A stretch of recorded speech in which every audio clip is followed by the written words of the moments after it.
वहीं जन्म बंद हो जाते हैं, वहीं पर आपका आखिरी जन्म माना जाता है।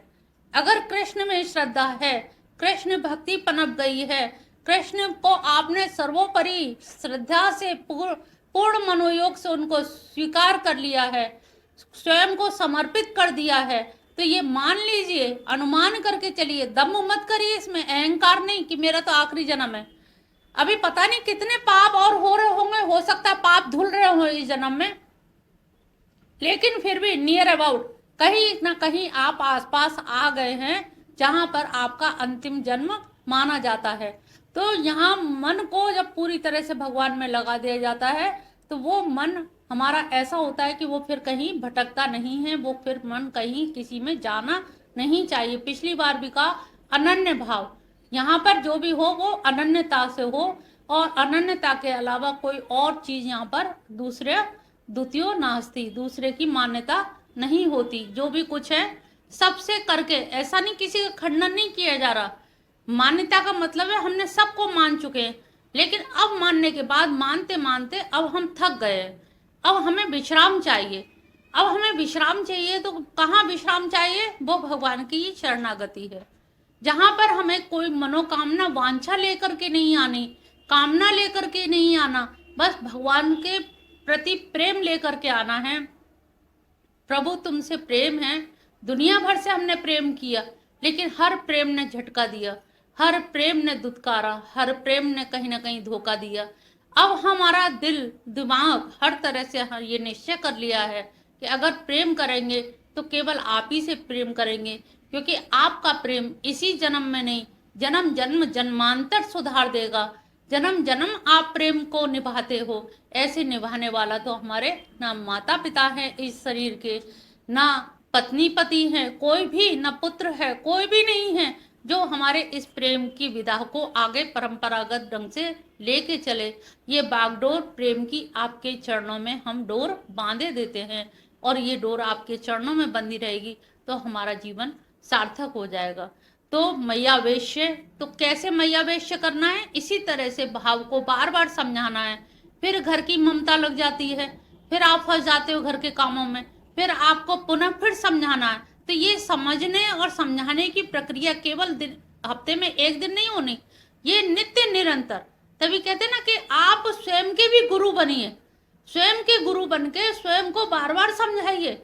जहां गलती हो रही हो, धोखा हो रहा हो, भ्रमित हो रहे हो, संशयात्मा में पहुंच रहे हो, तुरंत खुद को समझाइए कि नहीं ये धोखा है।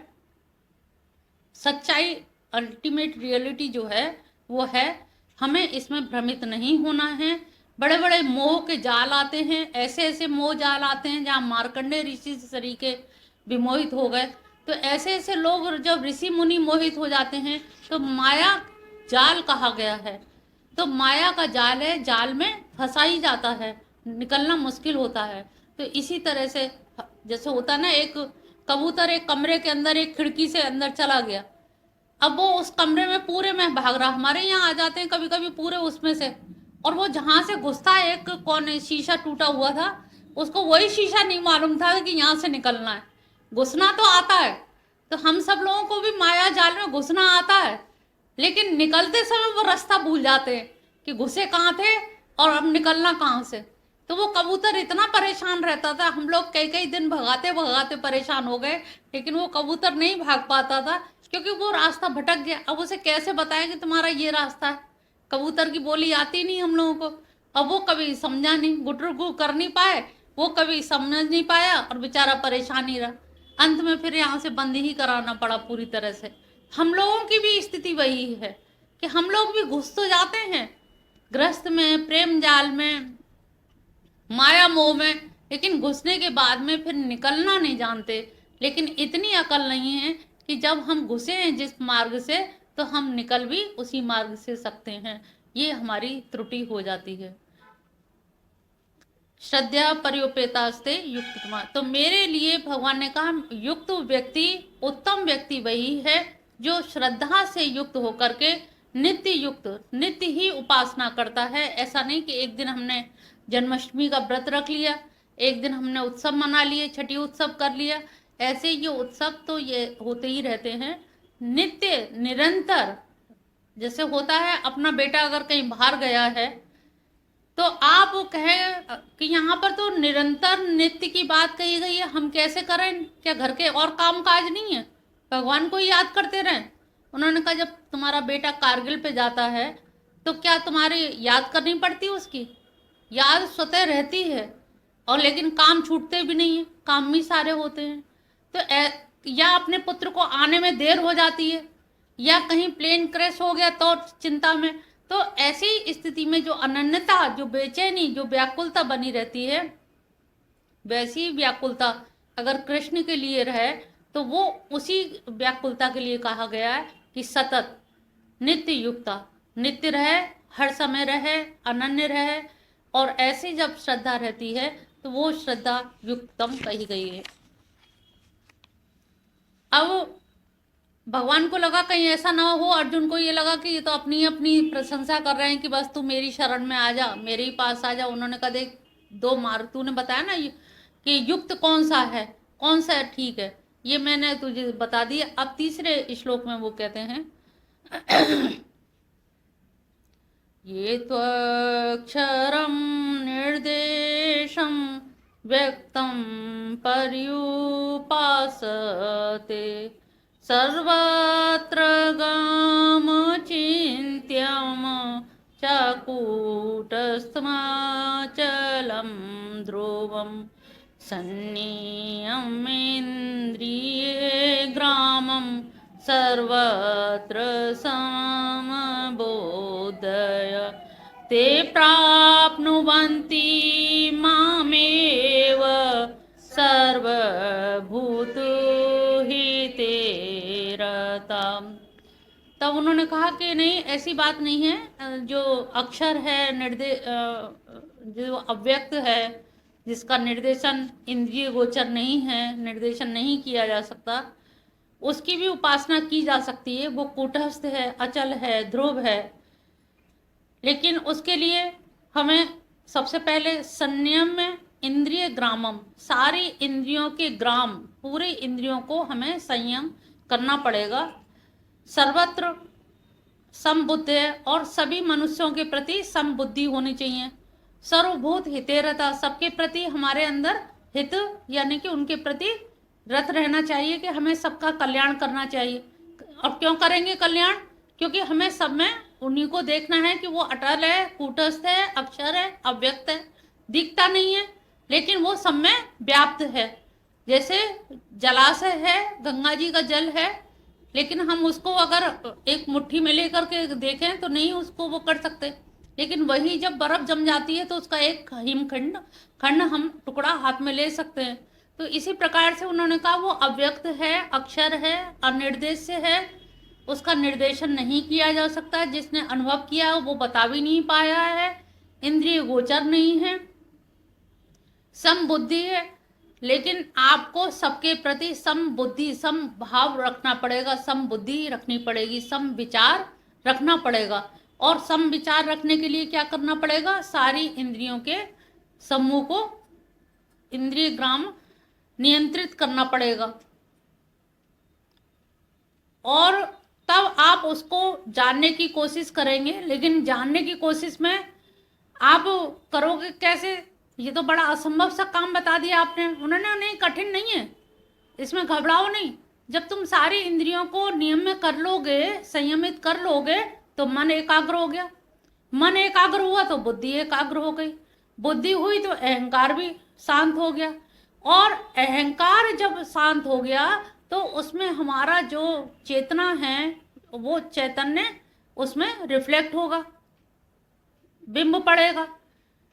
जब चैतन्य का बिंब पड़ेगा तो उसमें मैं तुम्हें कहीं ना कहीं मेरा जो निराकार स्वरूप है वो कहीं ना कहीं आपको उसकी प्रातिभाषिक सत्ता अनुभव होने लगेगी। तो तुम किसी ना किसी प्रकार से मेरे करीब आ ही जाओगे। तुम इसको असंभव मत समझो। इसमें लोग जाते हैं, चलते हैं, लेकिन एक बस कठिनाई यही है कि इसमें जो लोग चलते हैं उनको साधन चातुष्ट करना पड़ता है। साधन चतुष्ट मालूम है? नहीं? क्या है साधन चातुष्ट? और कोई साधन चातुष्ट?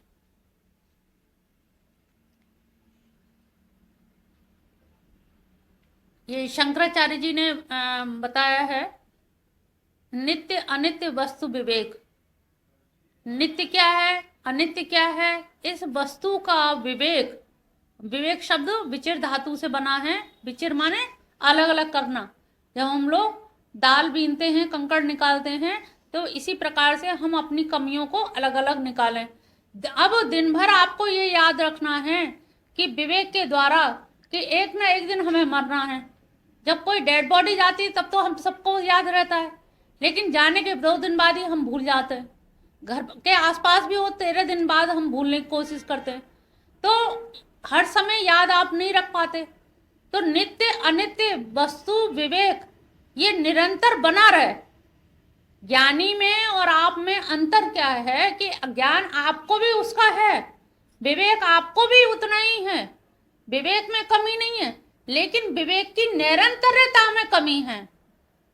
कंटिन्यूटी नहीं बनी रह पाती है। ज्ञान सबको है, लेकिन ज्ञान कहते ना, जब कभी कोई परेशानी होती है तो हमारे कहते अकल पे पत्थर पड़ गए, यानी अकल है लेकिन हम मति मारी गई है। तो यहाँ पर नित्य अनित्य वस्तु विवेक ये हमेशा बना रहना चाहिए, तब तो आप उस चीज को कंटिन्यू कर पाएंगे, तब आप उसका बोध हर समय बनाए रखेंगे।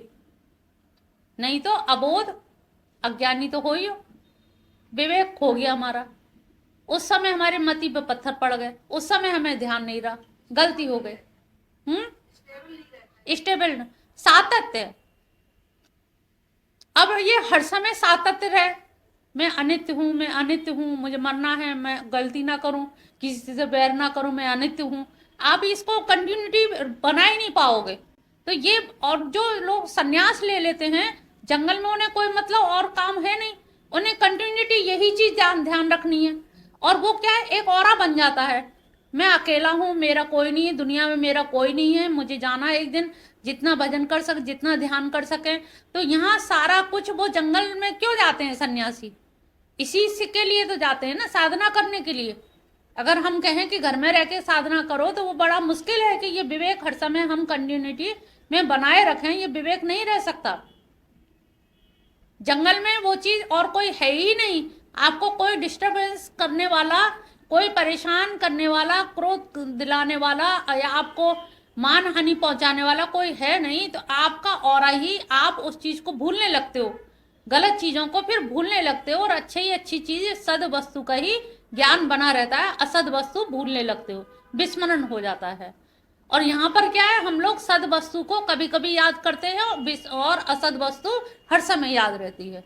ये गृहस्थ का, संसार की व्यक्तियों का ये थोड़ा सा नुकसान है। इसीलिए लोग पलायन करते हैं, घर छोड़ छोड़ के भागते हैं, वृंदावन जाते हैं या सन्यास लेके जंगलों में जाते हैं, हरिद्वार जाते हैं। क्यों जाते हैं? क्योंकि हमारे ज्ञान की जो कोटि है, ज्ञान तो सब में है, लेकिन ज्ञान की कोटि निरंतर बनी रहे। और जब निरंतर आप एकाकी से वो करेंगे, एकाकी से भी होंगे, तो वहां निरंतर बना ही रहेगा, वहां पर फिर कोई भी उसको खंडित करने वाला नहीं है। तो ये नित्य अनित्य वस्तु विवेक। दूसरा है इसका इह उमार्थ, यह मूत्रार्थ भोग वैराग। यह मूत्रार्थ भोग वैराग, यह यानी कि इस लोक में हम लोग दान काहे के लिए देते हैं, परलोक में मिलेगा। तो अब हमें परलोक का भी मोह छोड़ना है। जो सिद्ध संत हैं वो परलोक भी नहीं जाना चाहते। परलोक कौन जाते हैं? यो यज्ञ यागादि दान पुण्य ये सब करते हैं कि हमें स्वर्ग मिल जाए, या सत्कर्म करेंगे तो क्या मिलेगा? स्वर्ग, और असत्कर्म करेंगे तो नरक। तो अब आप झूल तो उसी झूले में रहे हो ना, स्वर्ग और नरक में। तो और जो ज्ञानी हैं वो इनसे भी परे चले जाते हैं। ये मूत्रार्थ, तो उनको ये संसार और अत्र और उस वाले संसार, परलोक वाले संसार में भी कोई भी राग नहीं रह जाता, विराग हो जाता है। तो उनको उसमें भी लाभ नहीं, वो नहीं है। कि हमें यहाँ अच्छे कर्म करें, भगवान हमें वहाँ परलोक में कोई हमें सत्यलोक मिल जाए कि महलोक मिल जाए, वो हमेशा हमेशा के लिए उनमें लवलीन होना चाहते हैं, तादात्मीकरण करना चाहते हैं, क्योंकि ये अद्वैत वेदांत है और अद्वैत वेदांत में हमेशा तादात्मीकरण की बात कही गई है, लवलीनता की बात कही गई है। तीसरा है षट संपत। षट संपत में क्या होता है? शम,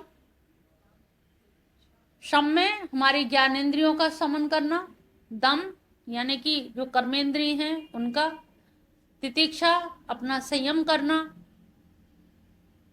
श्रद्धा, हर जो श्रवण कर रहे हैं शास्त्रों के द्वारा, गुरुजनों के द्वारा, उसके प्रति श्रद्धा होनी चाहिए, समाधान, जो हमें समाधान मिला है उसमें हमें शंकित नहीं होना चाहिए कि ये समाधान है भी है कि नहीं, किसी और के पास जाके पूछें तो ये और दोहरा पाप हो जाता है। और इन सबसे ऊपर अगर आप देखें तो ये उपरति, हम जितनी चीज़ों में कहीं ना कहीं रत रहते हैं, आसक्त रहते हैं, अगर हमारे अंदर उपरति रहने की इच्छा हो जाए, आ जाए भाव, तो निश्चित जानिए बहुत सारे काम क्रोध से आप ऊपर हो जाएंगे, राग द्वेष से ऊपर हो जाएंगे। तो ये षट संपत्ति कही जाती है, ये संपत्ति है, ये जीव की। कुत्ता तो करेगा नहीं इसे, कुकर सुकर करेगा नहीं, तो ये है किसके लिए?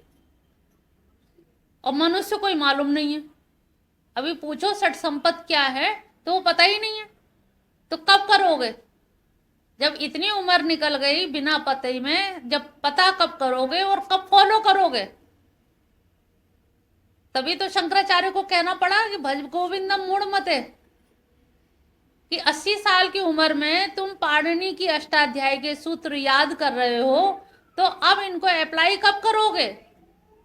तो ये जो तुम सुन रहे हो, इन सुने हुए को अगर रटा नहीं है, याद नहीं किया है, तो इन पे अमल कब करोगे? अमल करने के लिए क्या कहोगे भगवान से? दूसरा जन्म देना? क्या हमने इतने अच्छे कर्म किए कि जो स्वरूप आज है, जिस स्थिति में हो कि ये रूप फिर मिल जाए हमें, सारे हाथ पैर मिल जाए, आंख मिल जाए, नाक, सब चीज मिल जाए यथावत? बहुत असंभव है। लेकिन हम कोई भी प्रयास ऐसा नहीं करते, सुन के उन चीज़ों को अप्लाई नहीं करते। ये हमारा बहुत बड़ा ड्रॉबैक है, ये हमारी कमी है। तो याद रखना, षट संपत्ति ये हमारी। चौथा आता है मुमुक्षुत्व। हर जीव में, हर मनुष्य में। अब यहाँ पर किसी से पूछो कि नरक जाना चाहोगे, कोई भी नहीं कहेगा, सब सिर हिला देंगे। और स्वर्ग जाने के लिए सब हाथ खड़ा कर देंगे, क्योंकि मुक्त होने की इच्छा तो है लेकिन प्रयास नहीं करते। फ्री में कोई मुक्त कर दे उसके लिए भी प्रयास नहीं करते। अपनी मुक्ति का जो ना प्रयास करे, जो अपने जेल खाने से खुद हथकड़ी तोड़ने का प्रयास ना करे, खुद मुक्त होने का प्रयास ना करे, और वो दूसरों पर निर्भर रहे कि कोई आए, कोई गुरु बन के आए, हमारी हथकड़ी काट दे, हम मुक्त हो जाएं, तो भैया तुमने ऐसे कर्म भी तो किए हो कि कोई तुम्हारे जीवन में गुरु का अवतरण हो, वो हथकड़ी काट दे और तुमको सीधे बैकुंठ पहुंचा दे। तो हमारे कोई साधना भी तो नहीं है, और जब तक साधना नहीं है तब तक गुरु की कृपा भी नहीं होगी। और साधना क्या है? स्वयं पर कृपा। जब आप स्वयं के ऊपर कृपा करते हो तब आपके ऊपर गुरु की कृपा होती है, फिर ईश्वर की कृपा होती है, शास्त्र की कृपा होती है। तो सबसे पहले तो आप स्वयं पर ही कृपा करो। अब स्वयं पे कृपा करी तो हमने यहाँ आने का प्रयास किया, लेकिन यहाँ आके हमने कितना श्रवण किया, कितना घट में उतारा, कितना जीवन में लागू किया, ये तो हमारे ऊपर है ना। यहाँ से तो बात गई अंदर, लेकिन अंदर वाली बात को हमने कितना अंदर जाने दिया, कितना आत्मसात किया, कितना उसको फॉलो किया, उसका अनुपालन किया, ये तो हमारे ऊपर है। तो ये देखिए कि ईश्वर की कृपा पर निर्भर मत रहिए, पहले अपनी ऊपर अपनी कृपा करिए। फिर कहते हैं भगवान हमारे ऊपर कृपा नहीं करता, वो कहते हैं पहले तू अपने ऊपर तो कृपा कर, मैं तो तब कृपा करूं। तो ये जो है क्रम, इन क्रम को ध्यान रखना चाहिए कि मुमुक्षुत्व पाया हर जीव में पाया जाता है। पिंजड़े में तोता भी होगा, वो भी फड़फड़ाता है।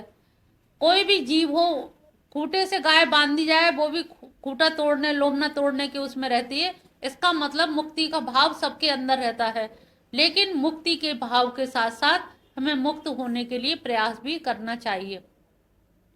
तो चौथा क्या हुआ? मुमुक्षुत्व।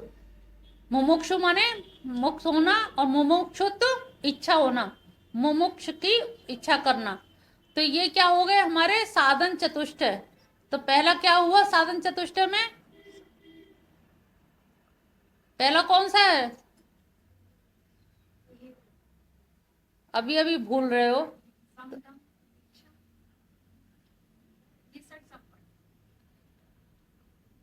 साधन चतुष्टय में पहला साधन क्या है?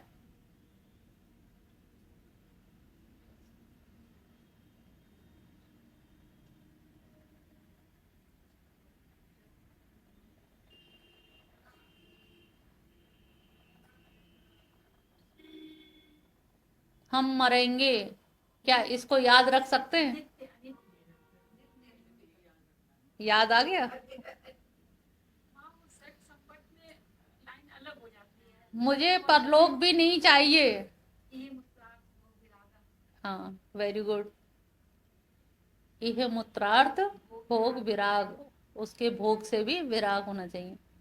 तीसरा क्या है? षट संपद में क्या है? हाँ हाँ, जोर से बोलो सभी लोग। हाँ, उपरति। उपरति को ऐसे कर रहे, उप माने ऊपर, रति माने रति। हमें सबसे रति है इसीलिए तो आसक्ति है, और रति से ऊपर हो जाओ।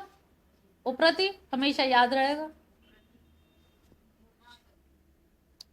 उपरति और कितने हो गए? पूरे हो गए? हाँ,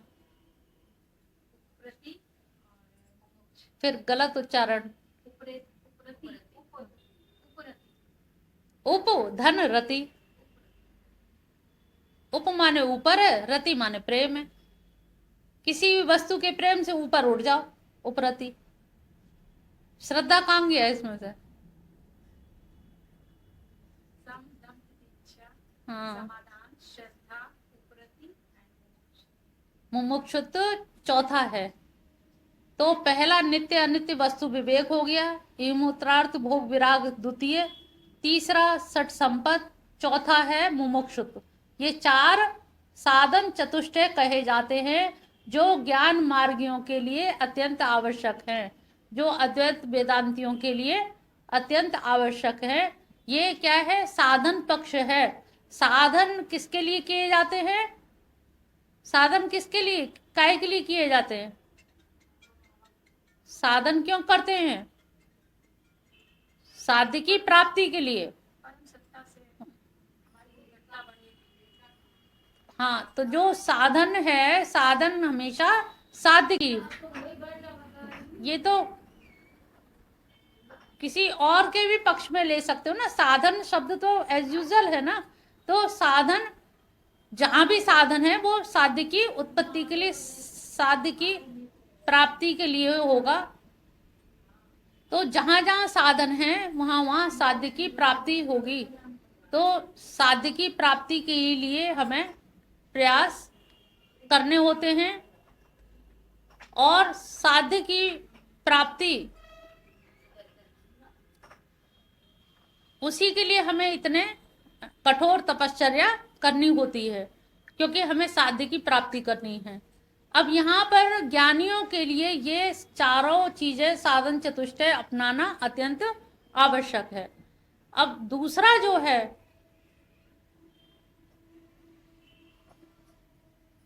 जो सगुण उपासना है, ये कौन सी? निर्गुण उपासना थी। और निर्गुण उपासना के लिए, निर्गुण उपासना के लिए हमें भगवान ने कहा कि वो क्या है? वो दरअसल साधन से नहीं मिलती है। मैं किसी साधन से नहीं मिलता। तो भैया काहे से मिलते हो तुम? सारे साधन तो तुमने ज्ञान पक्ष में कर दिए, तुम मिलोगे कैसे? उन्होंने कहा तुम मेरे भक्तों के पास जाके बैठो। भक्तों के पास जाके बैठोगे तो मैं अपने आप मिल जाऊंगा, मैं खुद ही चला आऊंगा। यही तो मनोवैज्ञानिक है। वहाँ फंस गए दीदी, वहाँ फंस गए कि हम इधर नहीं आए तो उधर के उधर ही रह यही गए। तो विवेक और क्या है। कर्म कांडों में फंस गए। तो क्यों फंस रहे हो? बताया तो सब कुछ जा रहा है ना। ज्ञान सबका दिया। हर चीज तो विस्तार से बताई जा रही है कि ये भी पक्ष है। ये जो निर्विकार निर्विशेष है, निर्गुण निराकार है, उसको भी प्राप्ति करने के लिए साधन चतुष्ट है। लेकिन साधन चतुष्ट में भी आपको एक अहम वृत्ति बनी रहती है कि मैं साधक हूं और मैंने इतना इतना तप कर लिया है, मैंने संयमित कर लिया है, मैंने शमन कर लिया है, मेरे अंदर तितिक्षा है, मेरे अंदर श्रद्धा है, मेरे अंदर, तो अहम वृत्ति से वो पतित भी हो जाता है, गिर भी जाता है। तो लेकिन उस गिरे हुए को अब कोई नशेनी पे चढ़ रहा हो और कोई ना आसपास हो तो नशेनी हिलेगी डुलेगी तो क्या होगा, सीधे नीचे आएगा। और जब भक्त क्या कहता है, पहले ही शब्द क्या होता है, प्रभु मेरी कोई औकात नहीं, तुम चाहो तो, तुम्हारी जैसी इच्छा, तुम चाहोगे तो गुरु दिलवा दोगे, तुम चाहो तो किसी भक्त से मिलवा दोगे, तुम चाहोगे तो कहीं सत्संग में पहुंचा दोगे, तुम जो चाहो। तो यहाँ पर क्या है, तुम शब्द पहले, तुम पहले, और उस निर्गुण में क्या हो रहा, अहम पहले। तो अहम वृत्ति प्रथम है और उसमें तुम वृत्ति प्रथम है। हम क्या है, दासो अहम। और इसीलिए भगवान ने कहा मुझे दासानुदास प्रिय है, क्योंकि वो मेरे दास का भी दास है। दास ने तो कम से कम मुझे डायरेक्ट देखा है, कुछ अनुभव किया है, इसलिए वो मेरा दास है। लेकिन जो दास का भी दास है उसने तो मुझे देखा भी नहीं है, केवल सुना ही सुना है कान से मेरे बारे में। तो उसके अंदर इतनी श्रद्धा हो गई कि वो मेरे दास का भी दास बन गया कि कभी ना कभी तो कबहू तो इसी इंतजार में बैठे हुए हैं कि कबहू तो वो कितना महान है कि उसे कितना अटूट विश्वास है कि कबहू तो भनक तो पड़ेगी पड़ेगी, आज नहीं कल, कल नहीं परसों, कबहू तो वो एक जो है, तभी उन्होंने कहा कि मैं भक्तों को भक्ति नहीं दे सकता, यहाँ पर मैं पराधीन हूं अपने भक्तों को, क्योंकि मैं भक्तों के रज को मस्तक पे लगाता हूँ, मेरे भक्त आगे आगे चलते हैं, मैं भक्तों के पीछे चलता हूँ। और भक्ति भी देने में मैं दुनिया के ऐश्वर्य दे सकता हूँ, राजपाट दे सकता हूँ, लेकिन मैं भक्ति नहीं दे सकता। भक्ति के अधिकारी मेरे भक्त हैं। भक्ति के उनके पास बैठोगे तो तुम्हारे अंदर भक्ति अपने आप ही पनपने लगेगी। जब भागवत में सोनकादिक 88,000 ऋषि मुनि सनक सनंदन बैठे हुए